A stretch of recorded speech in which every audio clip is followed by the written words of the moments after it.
13, something happened that changed the trajectory of my life and writing career.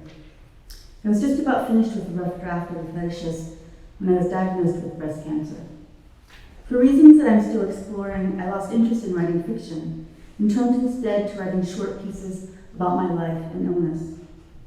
Michael hadn't heard from me in a while, so he emailed me and I told him what had happened. I didn't realize at the time that his wife Maria was going through her own cancer journey. In February of this year, Michael wrote to say he had a surprise for me. Unbeknownst to me, he had commissioned composer Ying-Chen Kao to write a piece for cello and piano inspired by one of my essays. The essay is called On Being Humpty Dumpty, and it is written in 5 sections. The last section is Falling Still, and this is also the name of Ying-Chen's piece.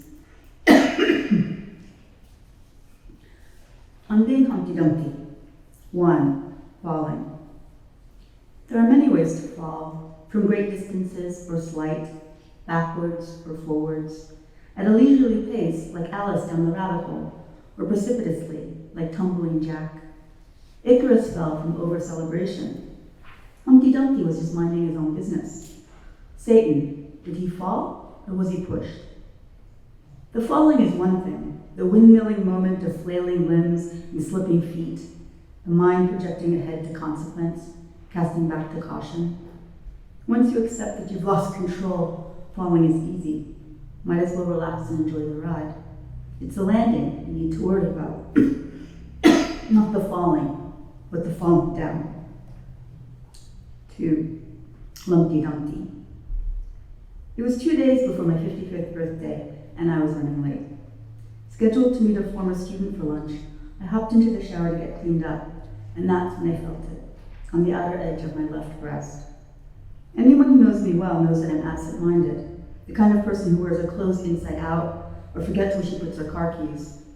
I can go days without noticing that Greg shaved off his beard or that a building I pass every day on the way to work has been razed to the ground. But I could not believe I hadn't noticed this. It was a lump, but it felt more like a ledge or a shelf, deep, rectangular, flat at the edges. If you had asked me, I would have sworn it hadn't been there the day before, but of course I would have been wrong.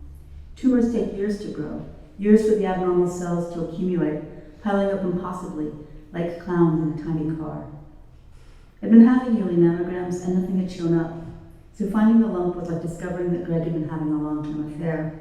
Last year, I thought, when I was working out at the Y 3 times a week and feeling so healthy. 2 years ago, when I just got tenure and felt relaxed for the first time in my career. There had been no signs, no dead giveaways. It felt like such terrible betrayal. And it was, no doubt, my own body sabotaging itself with maniacal disregard for its ultimate longevity. I visualized the cancer as a wolf in sheep's clothing, milling among the flock. Deception and guile are the hallmarks of the disease. Picture Alec Guinness as Obi-Wan Kenobi using his Jedi mind trick. These are not the droids you're looking for. I can't remember much else about that day. I went to lunch with my student, ran errands, kept appointments, but in my head, a chorus from Greek tragedy kept intoning in unison, lump, lump, lump. 3. Worser and worser. It took 2 weeks and several tests to confirm what I already knew. A year went by. A year of baldness and mouth sores, bone pain and loss of appetite, of nausea, neutropenia, and muscle fatigue, and lymphedema. At the end of the year, my energy returned. I went back to work. My hair grew to a sufficient length to be rightly called a style and not an affliction. A 3D mammogram had come back clear, and I was 2 days away from getting my port taken out. I was looking forward to having my life back. But first, there was a CT scan. Later, neither my oncologist nor myself could remember why she'd ordered it. She said she didn't normally. And this is how stupid I was. When she told me they'd found nodes in my lungs, I didn't know what it meant. I only knew that she seemed uncharacteristically upset, left for the first time in over a year. She hugged me. 4. Flying. 4 months and 5 rounds of chemo later, I have another scan. A new semester has just started, and I am teaching my classes in little scarfy caps to cover my baldness and a compression sleeve with a henna tattoo pattern for my lymphedema. I feel vulnerable and self-conscious. Also, like a pirate. Arr. The news is good. The nodes in my lungs have shrunk by 30 to 50%. The largest one is now only about 9 by 7 millimeters. My oncologist tells me I can go off chemo. They will continue to get 2 targeted drugs every week. I'm elated. No chemo means my hair will grow back. It means more energy, hopefully less dopiness. Then, in the midst of my relief and celebration, it dawns on me that this is the new routine. My life will be measured out in 3-month intervals, punctuated by scans and scan results. If I'm lucky like this time, the scan will signal the status quo, and I can go merrily on my way for 3 more months. If the scan is bad, I'm most likely to go back on some formulation of chemo. I don't know what to do with this sudden knowledge, this stark awareness of a future doled out 4 beats to a measure.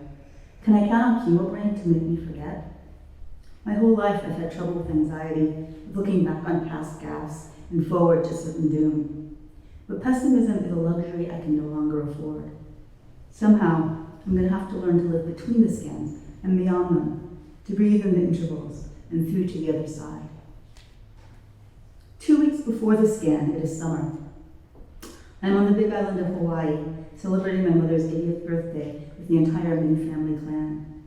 My brother has treated us to a day cruise on a catamaran, where we snorkel off rocky coves amid neon fish made up like clowns and movie actresses.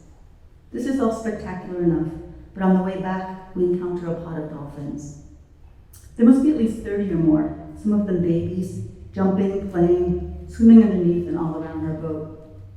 I've never seen dolphins up close, or so many, and I can't believe how beautiful they are, how seemingly delighted to share our company.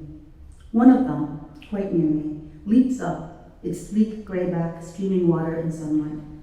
It corkscrews around to face us, grinning, quite obviously pleased with himself, before plunging back into the depths. We humans laugh like children. It lasts only a few seconds, but it's a spontaneous display of pure joy, and it feels to me like benediction. 5. Falling still. There are many ways to fall. This is how it happened to me. I fell once from a certain height and landed with some injury, but I was not broken. I was just recovering when I fell a second time. It turns out what I thought was the ground was a trap door, and I've yet to land again.